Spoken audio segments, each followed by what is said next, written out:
श्री शिवाय नमस्तुभ्यं। मैं सुनते हैं प्रदीप मिश्रा जी के मुखारबिंद से 13 जुलाई का उपाय। श्री शिवाय नमस्तुभ्यं। दोस्तों, जैसा कि आप सभी लोग जानते हैं कि 13 जुलाई 2026 आषाढ़ मास महीने में पड़ने वाली सोमवार चतुर्दशी तिथि और आषाढ़ महीने की सोमवार व्रत है और हमारे हिंदू धर्म में इसका बहुत ही बड़ा और विशेष महत्व होता है। अगर कभी भी मौका लग जाए और आषाढ़ मास का चतुर्दशी तिथि सोमवार के दिन पा जाए तो आप लोगों को सिर्फ और सिर्फ तुलसी की सूखी लकड़ी वाला उपाय तो अवश्य ही करना चाहिए। इन दोनों का संयोग बहुत ही कम आता है। इसी के साथ में गुरुजी ने अपनी शिव पुराण कथा में बताया है कि इस दिन आपको तुलसी की सूखी लकड़ी वाला उपाय तो आपको अवश्य ही करना चाहिए, क्योंकि ऐसा दिन पूरे साल में सिर्फ एक ही बार आता है। और दोस्तों, आप सभी लोग जानते हो कि सोमवार चतुर्दशी तिथि का अगर सबसे बड़ा कोई उपाय है तो वह तुलसी की लकड़ी वाला उपाय है। तो दोस्तों, सोमवार चतुर्दशी तिथि के दिन आप लोगों को इस तुलसी की सूखी लकड़ी वाला उपाय को जरूर करना है। बहुत सारे लोग होंगे जिन लोगों ने इस उपाय को ना किया हो, मतलब पूरा साल निकल गया, उन्होंने किसी भी दिन इस तुलसी की सूखी लकड़ी वाला उपाय को न किया हो। पर दोस्तों, आपके पास एक आखिरी मौका बचा हुआ है, जो कि सोमवार चतुर्दशी तिथि के दिन है। इस दिन आप लोगों को इस वाले उपाय को जरूर कर लेना है। भले ही आपने पूरे महीने भर इस उपाय को ना किया हो, पर अगर आपने इस आषाढ़ महीने के सोमवार चतुर्दशी तिथि के दिन अगर इस वाले उपाय को कर लिया तो आपको इस उपाय को करने का वह फल मिलेगा जिसकी आपने कभी कल्पना भी नहीं करी होगी। इसीलिए आप लोग इस वाले उपाय को एक बार जरूर कर लेना है, ताकि आप लोगों के हाथ से ये मौका ना जा सके और आप इस उपाय को का फल मिलेगा। दोस्तों, ये उपाय पंडित जी ने अपनी अभी की ही श्री शिव महापुराण की कथा में बताया है, जिस उपाय को आज हम आपको बहुत अच्छे से समझाने वाले हैं। इस वीडियो को देखने के बाद उपाय को समझने के लिए आपको कोई और वीडियो को देखने की जरूरत नहीं पड़ेगी। तो चलिए दोस्तों, उपाय को शुरू करते हैं। देखिए, ये इस आषाढ़ महीने सोमवार चतुर्दशी तिथि के दिन ये इतना खास होता है, इतना महत्वपूर्ण होता है। देखा गया कभी कभी बड़े बड़े पूजा पाठ अनुष्ठान से जो कि मनोकामना पूर्ण नहीं होते, वहां आषाढ़ महीने के सोमवार चतुर्दशी तिथि के दिन एक छोटे से उपाय करने से ही आपकी मनोकामना पूर्ण हो जाती है। और बहुत सारे लोगों ने इस उपाय को किया भी है, पर उनको इस उपाय को करने का फल भी जरूर मिला है। अगर आप लोग भी पूछी जाए इस उपाय को करना चाहते हैं तो आप इस उपाय को पहले अच्छे से समझ लेना, सुन लेना, उसके बाद करना। इस उपाय का फल जरूर मिलेगा और इस उपाय को कर लेने से आपके घर में चाहे किसी भी प्रकार की दुख और समस्या क्यों ना चल रही हो, आपको उसका कारण भी नहीं पता है कि भाई ये समस्या किस कारण से चल रही है, उसका कुछ भी कारण हो सकता है, जैसे पितृदोष हो सकता है या किसी भी तरह का मंगल दोष भी हो सकता है। तो इस दिन आप लोगों को ये वाला उपाय कर लेना है। ये एक ऐसा उपाय है जिस उपाय को अगर किसी विशेष दिन पर किया जाए तो भाई उस विशेष दिन का जो है तो हमें मिलता ही मिलता है। पर हमने उस दिन पर इस उपाय को किया है तो हमें उससे भी बड़ा फल मिलता है और फल बहुत जल्दी मिलता है, क्योंकि आप इस उपाय को बहुत ही बड़े और विशेष दिन पर कर रहे हो। तो चलिए अब उपाय के बारे में बात करते हैं, लेकिन उससे पहले आप लोगों को यह जानना आवश्यक है कि आखिर ये उपाय किस समय करना है, किसको करना है और कैसे करना है। तो चलिए हम आगे आपको वीडियो में एक एक कर ये बता देते हैं। लेकिन अगर आप लोग हमारे चैनल पर पहली बार आए हैं या फिर मेरी आवाज आज पहली बार सुन रहे हैं तो हमारे चैनल को सब्सक्राइब जरूर कर लेना और इस वीडियो को लाइक करके कमेंट बॉक्स में श्री शिवाय नमस्तुभ्यं ओम नमः शिवाय जरूर टाइप कर देना। तो दोस्तों, इस तुलसी की सूखी लकड़ी वाला उपाय को हमें सोमवार चतुर्दशी तिथि के दिन कैसे करना है, किसको करना है, किस समय करना है और कहां पर करना है, ये सारे सवालों के जवाब आपको इस वीडियो में मिल। और जो ये वीडियो देखेगा भाई, उसको तुलसी की सूखी लकड़ी वाला उपाय जरूर करना चाहिए, क्योंकि इस दिन काला तिल का भी बहुत ही बड़ा और विशेष महत्व होता है। और जब बात आ जाए तुलसी की सूखी लकड़ी वाला उपाय की, तो ये सोने पर सुहागा वाली बात हो जाती है और ये बहुत ही बड़ा उपाय होता है। अब दोस्तों, इस तुलसी की सूखी लकड़ी उपाय को आखिर करना किसको है, सबसे पहले हम लोग वो बात जान लेते हैं। तो देखो, घर की जो बड़ी माताएं बहन होती हैं, उन माताओं बहनों में से कोई भी एक बड़ी माता बहन इस वाले उपाय को कर सकती है। और दोस्तों, अगर आप चाहें तो अपने घर में से सभी सदस्यों को भी इस उपाय को करवा सकते हैं। अगर किसी व्यक्ति की खुद की कोई मनोकामना है, खुद की कोई दुख और परेशानी है जो कि वो अपने लिए ही करना चाहता है इस वाले उपाय को, तो वो खुद अपने लिए भी कर सकता है। बाकी अगर कोई घर में से ऐसा है जो कि अपने पूरे घर परिवार के सुख और शांति के लिए ये वाला उपाय करना चाहता है, तो भाई वो भी कर सकता है, उसमें भी कोई दिक्कत नहीं है। कहने का मतलब ये है कि इस उपाय को हर एक सदस्य भी कर सकता है और पूरे घर परिवार के सदस्य के लिए घर की बड़ी माताओं बहनों में से कोई एक माता बहन भी कर सकती है। माताएं बहनें अगर घर में उपस्थित ना हो या वह ये वाला उपाय ना कर पा रही हो तो फिर घर का कोई बड़ा सदस्य भी इस तुलसी की सूखी लकड़ी वाला उपाय को कर सकता है, चाहे फिर वह पुरुष ही क्यों ना हो, उसमें कोई दिक्कत वाली बात नहीं है। उसके बाद में दोस्तों जो अगला प्रश्न निकल कर आता है वो ये आता है, इस उपाय को लेकर के आखिर इस उपाय को हमें किस समय करना है, सुबह के समय करना है कि शाम के समय करना है? तो देखो, इस वाले उपाय को आप लोग सुबह के समय भी कर सकते हो और शाम के समय प्रदोष काल में भी कर सकते हो। अब अगर आप पूछो कि भाई साहब सबसे उत्तम समय कौन सा रहेगा इस तुलसी की सूखी लकड़ी वाला उपाय को करना है का, तो हम बस यही कहेंगे कि इस उपाय को आप सुबह के समय करेंगे तो ज्यादा बेहतर होगा। बाकी अगर प्रदोष काल शाम के समय भी करेंगे तो भी अच्छा होगा, उसमें कोई भी दिक्कत वाली बात नहीं है। तो अब दोस्तों जो अगली सबसे बड़ी और महत्वपूर्ण बात आती है वो ये आती है कि सुबह अगर हम उपाय को करेंगे तो हमें कितने बजे से लेकर कितने बजे तक के बीच में करना है, और शाम के समय प्रदोष काल में करेंगे तो हमें कितने बजे से लेकर कितने बजे के बीच में करना है तो देखो सुबह जितनी जल्दी हो सके आप उपाय को करने की कोशिश करना। बाकी अगर किसी कारणवश लेट भी हो जाओ, थोड़ी देर भी हो जाए तो 10 या 11 बजे तक भी आप उपाय कर लेना, पर 12 बजे से ज्यादा देरी ना हो, ठीक है, इस बात का ध्यान रखना। उसके बाद में दोस्तों अगर शाम के समय प्रदोष काल की बात करें, प्रदोष काल का जो समय है होता है वह शाम के 6 बजे से शुरू हो जाता है। मतलब शाम 6 से लेकर 7 के बीच का जो समय होता है यह समय प्रदोष काल का समय होता है।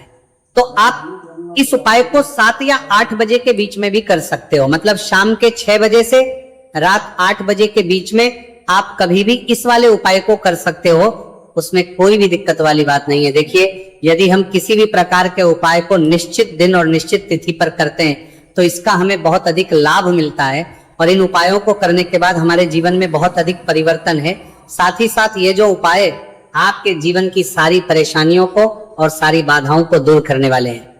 देखिए दोस्तों, आज के इस पूरे ही वीडियो में हम आपको 3 चमत्कारिक उपाय बताने वाले हैं और ये तीनों ही उपाय बहुत ही खास और बहुत ही ज्यादा विशेष होने वाले हैं। तो चलिए दोस्तों जाने वाले हैं, लेते हैं गुरुजी द्वारा बताए गए सबसे पहले उपाय के बारे में। आषाढ़ माह धन प्राप्ति उपाय, तुलसी की सूखी लकड़ी घर में रख देना, बहुत जल्दी करोड़पति बनोगे, पैसा पत्थर से बंदोरपति बनोगे, बरसेगा, राधे दधे। दोस्तों आपको किसी भी दिन तुलसी की सूखी लकड़ी का उपाय घर पर करना है और ऐसा समझ लीजिए कि तुलसी की सूखी लकड़ी का यह उपाय आपको बहुत जल्दी करोड़पति बनाएगा, क्योंकि जो मेरी का महीना है यह श्री हरि विष्णु को सबसे प्रिय महीना है। तो देखिए, स्कंद पुराण में आता है कि भगवान विष्णु को सबसे प्रिय अगर कोई महीना है तो वह आषाढ़ का ही महीना है, और आषाढ़ के महीने में तुलसी के उपाय रातों रात आपके भाग्य को चमकाते हैं। ऐसे में आज की वीडियो में हम आपको तुलसी के ऐसे उपाय बताने जा रहे हैं जो रातों रात आपका भाग्य चमकाएंगे और बहुत जल्दी आपको महाधनी बनाएंगे। तो देखिए, श्री हरि विष्णु प्रसन्न होते हैं जब भी आप माँ तुलसी से जुड़ा हुआ कोई भी उपाय करते हैं। माँ लक्ष्मी प्रसन्न होती है जब आप श्री हरि विष्णु को प्रसन्न करते हैं। अब आज की वीडियो में जो उपाय हम आपको जा रहे हैं, इस उपाय को करने से श्री हरि विष्णु तुरंत प्रसन्न होते हैं और सीधे सीधे आप माँ लक्ष्मी को प्रसन्न कर लेते हैं। आपके जीवन में आप खुद अपने सौभाग्य को प्रसन्न कर लेते हैं। इसकी तरफ करने के भी आपके जीवन में आप खुद अपने सौभाग्य को प्रसन्न कर लेते हैं, प्राप्त कर लेते हैं इस छोटे से उपाय को करके। तो देखिए, सबसे पहले बात कर लेते हैं कि जो माँ तुलसी है, इनके बिना श्री हरि विष्णु का पूजन और श्री हरि विष्णु का भोग दोनों ही अधूरे हैं। जब भी हम श्री हरि विष्णु को भोग कराते हैं, उनको भोग लगाते हैं, उसमें हम तुलसी दल जरूर डालते हैं, पत्ता डालेंगे लेकिन तुलसी दल जरूर डालते हैं, क्योंकि बिना तुलसी दल के श्री हरि विष्णु कोई भी भोग स्वीकार नहीं करते हैं। और आषाढ़ के महीने में तुलसी का पूजन करने से व्यक्ति को सौभाग्य की प्राप्ति होती है, उसके घर में कभी निर्धनता नहीं आती है। आप देखिए, सबसे पहले तो आपको आषाढ़ के महीने में एक हरा भरा तुलसी का पौधा अपने घर में लगाना चाहिए। अगर पहले से आपके घर में तुलसी का हरा भरा पौधा है तो बहुत उत्तम है, अगर नहीं है तो आषाढ़ के महीने में एक तुलसी जी का पौधा आप जरूर लेकर आए, क्योंकि सबसे श्रेष्ठ महीना है तुलसी के पौधे को अपने घर में लाकर लगाने के लिए। दूसरी चीज की देखिए, आषाढ़ के महीने में या उससे पहले आपके घर में तुलसी जी का पौधा सूख गया है, और अगर तुलसी का पौधा आपके घर में सूखा हुआ है तो उससे कौन पाए है जो आप करके रातों रात अपने भाग्य को चमका सकते हैं। तो देखिए, अगर आपके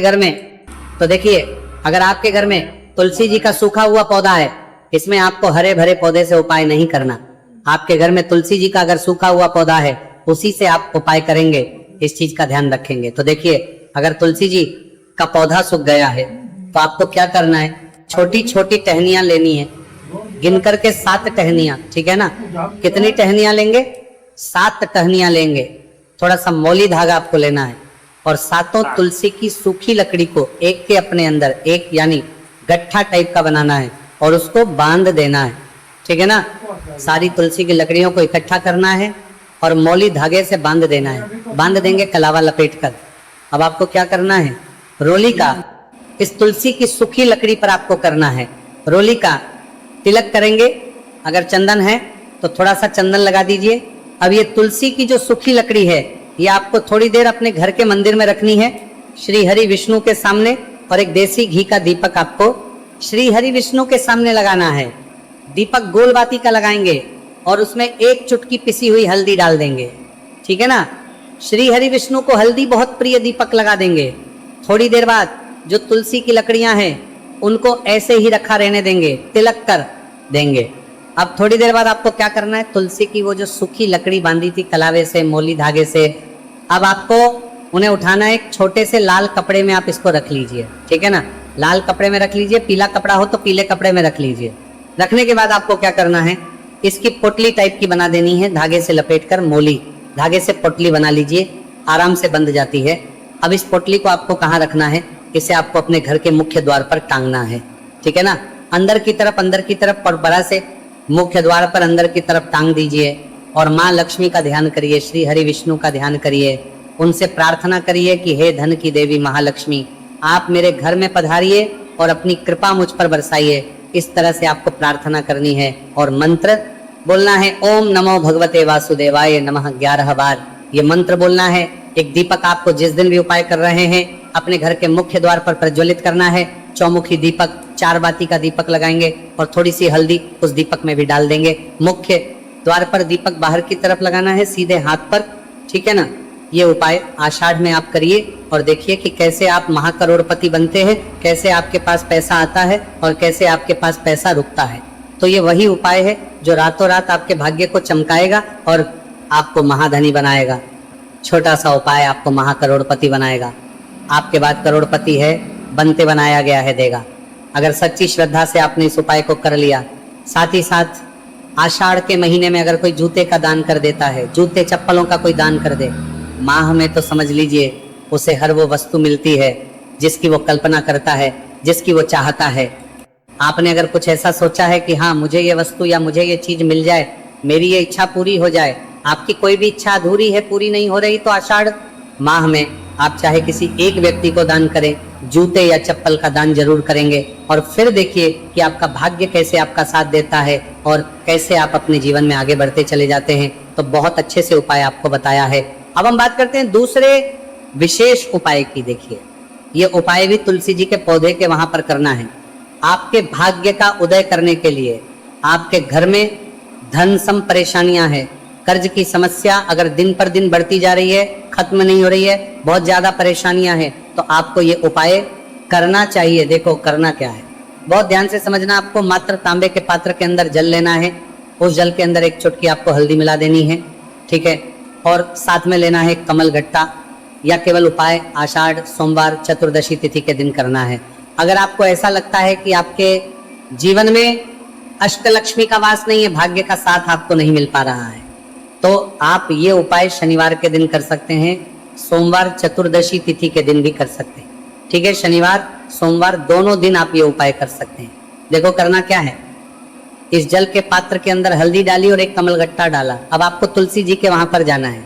देखिए जब आप हल्दी डालोगे जल के पात्र के अंदर, तब आपको ओम नमो भगवते वासुदेवाय का 11 बार जाप करना है, फिर हल्दी डालना है। जब आप कमलगट्टा डालोगे तब आपको ओम श्री नमः या ओम महालक्ष्मी नमः इस मंत्र का जाप करते हुए कमलगट्टा डालना है, 11 बार जाप करना है, ठीक है। कमलगट्टा और हल्दी दोनों होना चाहिए। कमलगट्टा महालक्ष्मी का प्रतीक माना जाता है और हल्दी जो है वो भगवान विष्णु के निमित्त आप हल्दी डालेंगे। ठीक है, इस जल को आपको तुलसी जी की जड़ में अर्पित करना है। ओम नमो भगवते वासुदेवा का जाप करते हुए बस इतना सा उपाय करना। धन संबंधी को कोई भी परेशानियां हैं वह सब दूर हो, ऐसी आपको प्रार्थना करनी है। कर्ज से जुड़ी कोई परेशानी हो तो ऐसी प्रार्थना करनी है कि ये दूर हो जाए, ऐसी कामना करते हुए ये दूसरा प्यारा सा उपाय आपको करना है। तो देखो, ये हो गया उपाय जो कि आप सुबह से लेकर के शाम तक कर सकते हैं। चतुर्दशी तिथि सोमवार या शनिवार के दिन सिर्फ एक बार ही करना है। अब जो कमलगट्टे को आपको वहीं पर तुलसी जी के वहां पर रखे रहने देना है, आपको उठाना नहीं है। वो कमलगट्टा चाहे तो आप तुलसी जी के वहीं पर गांठ दें, ठीक है, तो भी चलेगा। तो इस प्रकार से आपको ये सुंदर सा उपाय करना है। अब हम बात करते हैं तीसरे उपाय की। ध्यान ना रखना, ये जो दूसरा उपाय है ये आपको आपके घर में ही करना है, बाहर कहीं पर भी करके आना। ठीक है, घर में अगर तुलसी जी हो तो ही आप ये उपाय कर सकते हैं। अब आपको क्या करना है, भगवान शिव के मंदिर में जाएंगे। जो एक बेलपत्र है वो माता अशोक सुंदर वाले स्थान पर आपको अर्पित करना है। डंडे का हिस्सा जलाधारी की तरफ हो चाहिए, उस प्रकार से आपको यह बेलपत्र अर्पित करना है। जब बेलपत्र अर्पित करोगे तब आपको कुंदकेश्वर महादेव का नाम लेना है माता अशोक सुंदरी वाले स्थान पर। ठीक है, आप जो चावल के दाने हैं, जो अक्षत लेकर आए हैं, वो भगवान शिव के शिवलिंग पर आपको अर्पित करना है। जब आप अर्पित करोगे तब आपको बृहस्पति शवर महादेव का नाम लेना है। बृहस्पति शवर महादेव ही एक ऐसे महादेव है जो आपके गुरु ग्रह को मजबूत करता है। तो आपको इस प्रकार से अर्पित करना है। और अंत में एक लोटा जल धीरे धीरे पतले दरा से बृहस्पति शवर महादेव का स्मरण करते हुए या श्री शिवाय नमस्तु भयम का जाप करते हुए आप अर्पित करें। ये केवल और केवल सोमवार चतुर्दशी तिथि के दिन किया जाता है और ये उपाय बहुत ही ज्यादा प्रभावशाली है। ध्यान रखना, हल्दी का उपयोग मत करना, चावल में पीला करना है। चावल को तो पीला चंदन ही होना चाहिए। ठीक है, अब ये जो उपाय जो भी करता है निश्चित तौर पर उसके जीवन के सारे अंधकार दूर होते ही होते हैं, उसको सफलता भी मिलती है। बृहस्पति मजबूत होते हैं, किस्मत का साथ उसको मिलने लगता है। ये उपाय प्रदोष काल के समय करते हैं तो और लाभकारी सिद्ध होता है। तो दोस्तों, ये थे पूज्य गुरुजी द्वारा बताए गए कुछ बहुत ही खास उपाय। अगर आपको जानकारी अच्छी लगी हो तो वीडियो लाइक करिएगा। मिलते हैं फिर एक नए वीडियो के साथ। श्री शिवाय नमस्तु भयम।